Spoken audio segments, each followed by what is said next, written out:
राधे राधे, जय श्री कृष्णा। कैसे हो? आशा करते हैं सभी भाई बहन अच्छे ही होंगे।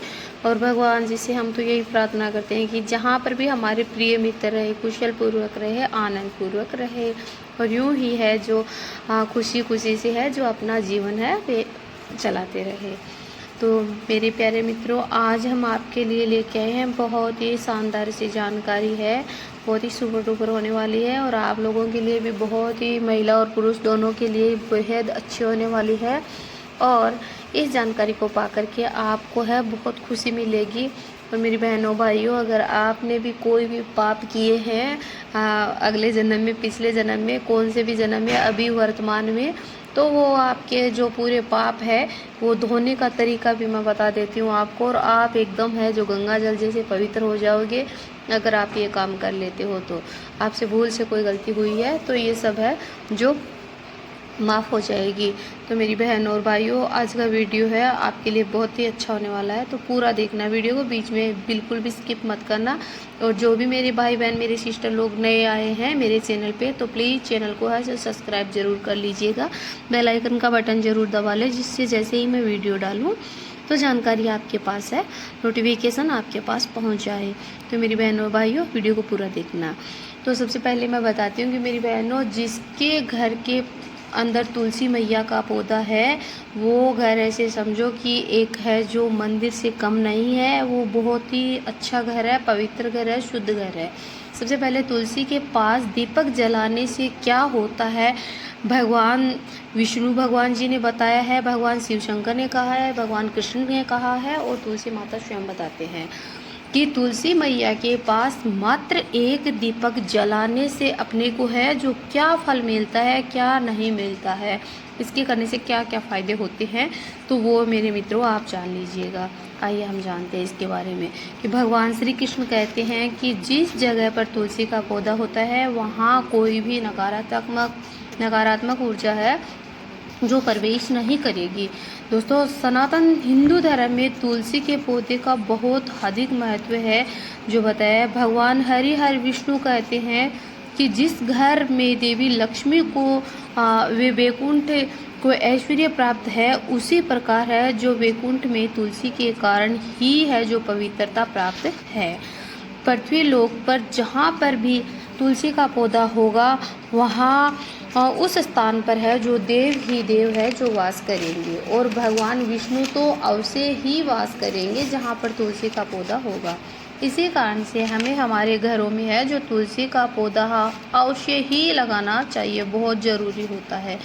तुलसी के पास दीपक जलाने के से मतलब क्या होता है, तो दोस्तों जानते हैं इस बारे में कि देवी सत्यभामा को यह भगवान श्री कृष्ण ने बताया कि एक बार की बात है कि देवी सत्यभामा है, एक दिन भगवान श्री कृष्ण के यहाँ जाती है और पूछने लग जाती है कि हे स्वामी, आपने मुझे तुलसी के अंदर है जो जल देने का महत्व तो अब बता दिया है कि, परंतु तुलसी के पास एक दीपक जलाने का महत्व है जो नहीं बताया कि रोज़ शाम को तुलसी के पास दीपक जलाने से क्या फल मिलता है, दीपक क्यों जलाया जाता है, इससे मनुष्य को कौन सा फल प्राप्त होता है। तुलसी के पास दीपक जलाने का आप है जो मुझे तरीका बताइए, उपाय बताइए, तथा दीपक जलाते समय किस मंत्र का है जो हमें है उच्चारण करना चाहिए। प्लीज़ कृपा करके आप मुझे है जो विस्तार से बताइए। भगवान श्री कृष्ण कहते हैं कि देवी, आज तुमने समस्त संसार के जो कल्याण की भावना से बहुत ही अच्छा प्रसन्न किया है। तुम्हारा इस बात का उत्तर मैं देने से बहुत ही पहले तुम्हें प्राचीन काल की एक कथा है जो ऐतिहासिक के बारे में बताता हूँ। इसमें तुम्हारे सभी प्रश्नों के उत्तर है जो तुम्हें मिल जाएंगे। तुलसी के पास दीपक जलाने से जो फल मिलता है उसी के बारे में है जो हम है जो इस कथा के माध्यम से है वर्णन करेंगे, और उसका आंसर आपको अवश्य ही मिल जाएगा। इसलिए इस कथा को तुम ध्यान पूर्वक से सुनना। और तुलसी में दीपक जलाने से 100 वर्षों तक पुण्य की प्राप्ति होती है। हे प्रभु, इस कथा को मैं सुनने के लिए बहुत ही उत्सुक हूँ और मैं बहुत ध्यान से सुनूंगी। कृपया करके स्वामी आप मुझे है जो कथा है जो सुनाइए, जल्दी सुनाइए आप मुझे। तो भगवान श्री कृष्ण कहते हैं कि हे देवी, दक्षिण दिशा में है जो एक तुंगभद्रा नाम की है जो नदी है।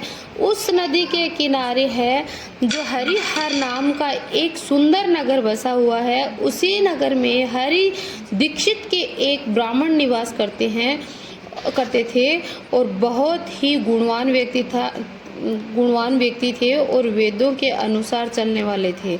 समस्त शास्त्रों का अध्ययन भी किया हुआ था और उसी ब्राह्मण की एक पत्नी भी थी जिसे लोग दुराचारी कहकर है जो पुकारते थे, क्योंकि उनके जो कर्म थे वो ऐसे ही थे, उनके अनुसार ही थे। क्योंकि वह हमेशा अपने पति को है जो कुशब्द बोलती थी, गुस्से से बोलती थी, खाना नहीं देती थी और हमेशा उनका है जो अपमान करते थे।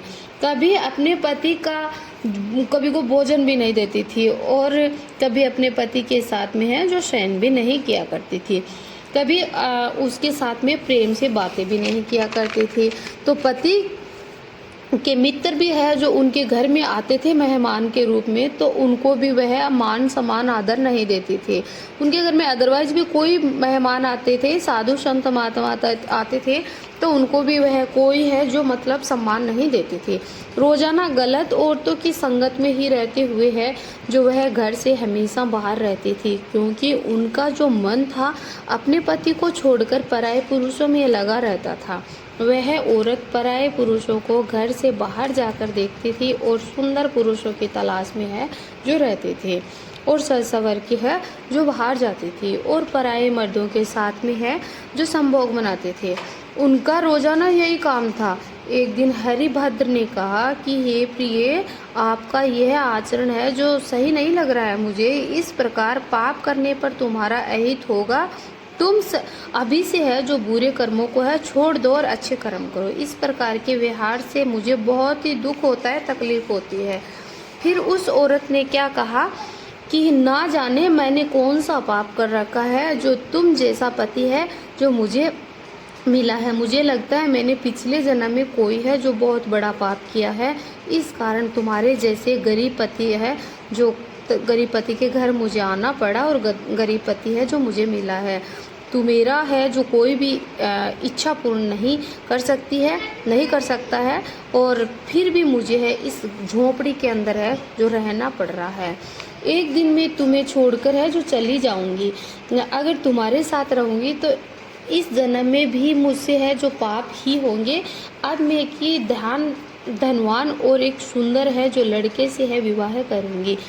फिर हरिभद्र ने कहा कि हे प्रिय, आप अपने पति का त्यागने के अपशब्द है जो ना ही बोलो तो अच्छा है। जो स्त्री अपने पति को छोड़कर किसी अन्य के साथ में जाती है तो उसे नरक में ही जाना पड़ता है। तब उसकी औरत ने कहा कि नरक में तो तुम्हें जाना पड़ेगा, क्योंकि कोई काम तो तुम करते हो नहीं और मुझे है जो सबका झूठा भोजन खिलाते हो, तो नरक में तो आपको जाना पड़ेगा। तो फिर श्री कृष्ण क्या कहते हैं मित्रों, सुनो। श्री कृष्ण कहते हैं कि हे देवी, जो स्त्री अपने पति के साथ में दुर्व्यवहार करती है और उसको है ना घर में है उसका दुर्भाग्य आता है उसके घर में। फिर एक दिन वह स्त्री जंगल में जाकर के है जो पेड़ के नीचे खड़ी हो गई और उनका है जो चित्त काम से भरा हुआ था और किस सुंदर पुरुष की तलाश में थी वह उसने बहुत समय तक है जो वहाँ पे देखा, परंतु कोई भी नहीं आया। फिर वह बहुत दुखी हो गई और फिर कुछ शब्द बोलने लगी दुखी होकर के कि फिर कुछ शब्द ऐसे शब्द थे वो बोलने लगे कि हाय हाय, आज तो कुछ है कोई पुरुष है नहीं आया है, मैं आज की रात है कैसे बिताऊंगी, कैसे सो पाऊंगी, कौन मेरे है जो इस सुंदर शरीर का है जो उपभोग करेगा। तो इससे अब मेरे पास है सुंदरता का कोई देखकर भी है कोई नहीं आ रहा है। मेरी इतनी सुंदरता है फिर भी कोई नहीं आ रहा है। मेरे पति की तरह ये पूरा संसार ही मूर्ख लोगों से ही भरा है क्या कि इतनी सुंदर नारी को पाने के लिए कोई नहीं आ रहा है। तो सुंदर नारी को काम वासना की भावना हो उठी है और फिर भी कोई नहीं आ रहा है। मुझे तो पाने के लिए देवता भी है जो तरसेंगे। हे भगवान, हे कोई सुंदर नारी का पुरुष तो मेरे लिए है जो कोई ऐसा सुंदर पुरुष भेज दो भगवान जी, जिसे है मैं पाकर मेरी प्यास है जो बुझा सकूं। फिर चाहे मेरा है जो भक्षण भी कर लेगा तो भी मुझे है सहन कर लूँगी मैं। तो भगवान श्री कृष्ण कहते हैं कि हे देवी, वह स्त्री जंगल में ज़ोर ज़ोर से है जो विलाप करने लगी। और उसी जंगल में एक ही बहुत ही बड़ा बाघ रहता था, और वह उस पापिनी स्त्री के पास है जो उनको खाने के लिए है जो आ गया। उस बाघ में का नाम क्या था? ध्वजंग था उस बाघ का नाम। और उसे देखकर वह स्त्री है जो कांपने लग गई, और इतने में ही है जो उनके जो बाघ के पंजे थे, पंजे से है उस स्त्री को है जो काट डाला, और वह फिर नीचे गिर गई और चिल्लाने लगी, अरे बाघ, तू मुझे क्यों खाने आया है? यहाँ कैसे आया है? फिर बाघ ने कहा कि हे पापिनी स्त्री, तुझ जैसी इस पापिनी स्त्रियों का भक्षण करना ही तो मेरा काम है, तभी मुझे इस शरीर से है जो मुक्ति मिलेगी। और वह उनसे सारी बातें है जो बताने लगी थी। और फिर वह बोली कि हे बाघ, मुझे आप बताओ कि मुझे खाकर आपको क्या मिलेगा? तो वह कहने लगा कि मैंने तुम्हारी तरह बहुत सारे बुरे कार्य किए जो मुझे नहीं करना चाहिए था, और इसी वजह से है जो मुझे ये जीवन मिला। तब मैंने यह पूर्ण कर लिया था कि यह प्रण लिया था कि मैं धर्म एवं सत्य के मार्ग पर ही चलने वालों लोगों का ही भक्षण करूँगा, और है भक्षण नहीं करूँगा। धर्म और सत्य की भावना पे चलेगा, मार्ग पे चलेगा, उनका भक्षण मैं कभी नहीं करूँगा। और असत्य और गलत मार्ग पर है जो चलने वाले लोगों का ही मैं हमेशा भक्षण करूँगा। और फिर है इसीलिए आज तो मेरा है जो घास अवश्य बनेगी। इतना कहकर है उस पापिनी स्त्री को है जो मार डालता है। और फिर यमराज ने है जो धर्मराज को है कहा कि इस स्त्री ने बहुत सारे धर्मराज है जो आते हैं उनको लेने के लिए, यमराज आते हैं। तो धर्मराज जी ने कहा कि स्त्री बहुत ही पाप किया है इस स्त्री ने। तो यमराज कहने लग गए हैं कि तुमने तुम्हारे पति के साथ में बहुत अपमान किया था, ये अग्नि नरक झेलना पड़ेगा आपको। फिर बहुत साल बाद उसने है फिर है ऐसा करके है जो वह चली जाती है, और फिर वो है जन्म लेती है, अगले जन्म फिर दोबारा जन्म लेती है। और कुछ सालों के बाद में अपने ऐसे ही गरीब परिवार के घर में है जो वह अचानक से जन्म लेती है, और फिर वह स्त्री है ऐसे ही है जो कार्य है जो करने लग जाती है, ऐसे ही कार्य करने लग जाती है। और है जो उसके है जो फिर कोड़ निकल जाते हैं शरीर के ऊपर है जो कोड़ निकल जाते हैं। तो वह पाप की भागिनी थी। तो फिर वह क्या करती है कि एक दिन है जो एक बहुत सारी स्त्रियां और ऐसे रास्ते में जाती है, तो बहुत सारी स्त्रियां मंदिर में है जो तुलसी माता के नीचे है, तुलसी माता के नीचे घी का दीपक जला रही थी। और वहाँ पे जाकर के है रुक कर के पूछने लग जाती है कि बहनों सुनो, बहनों तुम ये किस तुलसी माता के नीचे दीपक क्यों जला रहे हो, इसके करने से क्या फल मिलता है? तो फिर वह स्त्रियां तो है जो अपनी पूजा पाठ में लगी थी नहीं बोल रही थी, लेकिन एक साधु है जो इस कुटिया से निकल कर बाहर आता है और कहता है कि पुत्री तुम लग रही हो कि बहुत ही आपने बहुत पाप किए हैं, आपके बहुत कोड़ निकले हैं, बताओ कैसे आई हो, किस काम से आई हो, कहाँ से आई हो? तो बोली कि हे साधु महात्मा, आप बताओ कि ये स्त्रियां जो इस तुलसी के पेड़ के नीचे दीपक जला रही है घी का, इसके करने से क्या फल मिलता है? और मैं तो पापी नहीं हूँ, मैंने तो बहुत पाप किए हैं इस जन्म में, पिछले जन्म में, तो मुझे बताओ मेरे पाप का भी मुझे कोई उपाय मिलेगा क्या, और इसके करने से क्या फल मिलता है? बोले कि पुत्री अवश्य मिलेगा। इस तुलसी माता के नीचे है जो मात्र दीपक, घी का दीपक शाम को जलाने से है जो सारे रोग है दूर हो जाते हैं, सारे पाप होते हैं, सारे कष्ट किए होते हैं तो वो कट जाते हैं। और पुत्री मुझे लग रहा है आपने बहुत पाप किए हैं और उस पाप की सज़ा है आपके इस कोड के द्वारा है निकली हुई, ये बता रही है। तो ये आप तो फिर वह करती क्या है कि तुलसी माता की कहानी ऐसे सुन करके है जो कहती है कि हे बाबा मैं अवश्य करूँगी ये कार्य है। जो फिर वह दूसरे दिन ही तुरंत है जो नहा धो करके है जो तुलसी माता के नीचे है घी का दीपक है जो जलाती है, और ऐसे करके है घी का दीपक ऐसे लगातार 5-6 दिन चलती है। फिर वह कोड के द्वारा वह बीमार चल रही थी तो वह है जो उसका है जो तुलसी माता के नीचे दीपक जलाते जलाते पूजा करते करते उनको है जो अचानक से है जो दर्द होने लग जाता है और वह वहीं पे है जो गिर जाती है और उनकी मृत्यु हो जाती है तुलसी के पौधे के पास ही। तो उनको है जो आते हैं यमराज जी के दूत है जो लेने आते हैं, यमराज वगैरह तो आते हैं, तो कहते फिर अचानक से है जो विष्णु भगवान के जो सेवक होते हैं वह आते हैं और कहते हैं नहीं, आप इनको नहीं ले जा सकते हो। बोले हम क्यों नहीं ले जा सकते हैं, हमें है जो धर्मराज का आदेश मिला है। तो बोले नहीं, इनको है जो हम इसने है जो तुलसी माता के पास है जो दीपक जलाया है और विष्णु भगवान का जो विष्णु भगवान को बहुत प्रिय है और एक दिन इसने 2 दिन 4 दिन दीपक जलाया तो ये है जो नरक में नहीं जा सकती है, ये स्वर्ग में लोक में ही जाएगी। तो ऐसे कह करके है जो बोले मुझे क्षमा कर दो।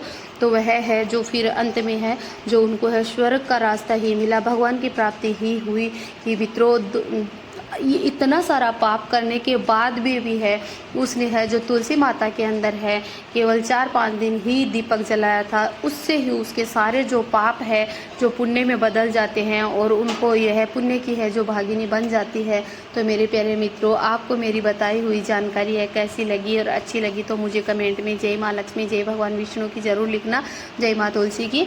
और ये कहानी को पूरा अच्छे से सुन करके आप है जो इस कहानी के मतलब पालन है जो ज़रूर नियमों का पालन ज़रूर करना और अपने सभी के घर में है जो एक तुलसी का होना बहुत ही ज़रूरी होता है। और मेरी बहनों और भाइयों, आप प्रतिदिन है जो आपके घर में कितने भी कष्ट है, कितने भी संकट है, आपके घर में नकारात्मक ऊर्जा है, भूत प्रेत नेगेटिव ऊर्जा है, तो आप प्लीज़ आप अपने घर में तुलसी माता का एक पेड़ अवश्य होना और उसके अंदर एक शाम को घी का दीपक जलाना बहुत ही ज़रूरी है, आपके लिए बहुत ही अच्छा होगा। तुलसी माँ के अंदर माँ तुलसी लक्ष्मी मैया का वास होता है और जहाँ लक्ष्मी होती है वहाँ विष्णु भगवान अवश्य होते हैं। तो लक्ष्मी मैया तुलसी माता अगर आपके घर में दोनों एक साथ विराजमान होंगे तो आपके घर में किसी भी चीज़ की है जो कमी नहीं होगी। इसलिए आप तुलसी की पूजा अवश्य किया करो और 1 लोटा जल का आप तुलसी के अंदर अवश्य दिया करो रविवार को, 11 को और अमावस को छोड़ करके। तो बोलो तुलसी माता की जय, प्यार से बोलो जय श्री कृष्ण, राधे राधे। चीज़ का सुख नहीं दे रखा है, बोले क्या सुख है, तो बोले कि हमें कोई पुत्र पुत्री का सुख दो, तो बोले कि ठीक है।